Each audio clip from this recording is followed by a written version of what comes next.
Hey guys, what's up? What's up?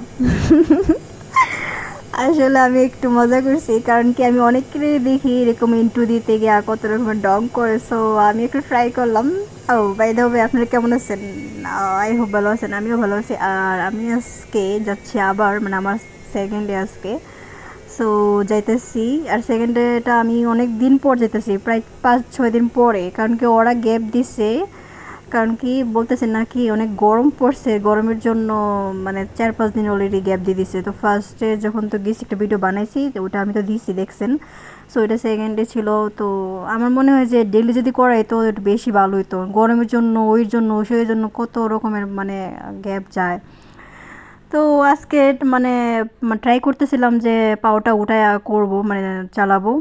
বাসায় থেকে তো কত কিছু ভাবি যে আজকে পা উঠায় একদম উড়াই দিমু চালায়া, কিন্তু গিয়ে বুঝতে পারি আসলে ভাই এত ইজি না, এত ইজি না। সত্যি যখন চালাই তখন অনেক ভয় লাগে যে কি ভাই কি হয়। আর যে আমাকে শিখাইতেছে আমার ট্রেনার, সো উনি বলতেছে পা উঠাও পা উঠা, কিছু হবে না। সো আমার সেকেন্ড হিসেবে আমি আসলে ট্রাই করতেছিলাম যে আমি একটু পা উঠা উঠা চালাইতে।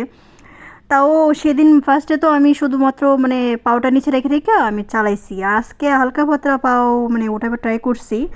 আর একটা কথা, যখন আমি চালামো দেখেন আমার কোমরটা কিরকম ডোল ডোল ডোল ডোল ডোল ডোল ডোল ডোল, দেখেন ডোল ডোল ডোল করতেছে। তো আমার ট্রেনার বলতেছে সমস্যা নাই, যখন ফার্স্টে মানুষ এরকম পাওটা উঠান ট্রাই করে তখন কোমর নড়াচড়া করে, তো ওইটা কোনো জন্য, এটার জন্য কোনো চিন্তা করার মানে দরকার নেই। তো আমি ভালো ট্রাই করতেছিলাম। সো আমার আজকে এটুকুই, বাই বাই, টাটা।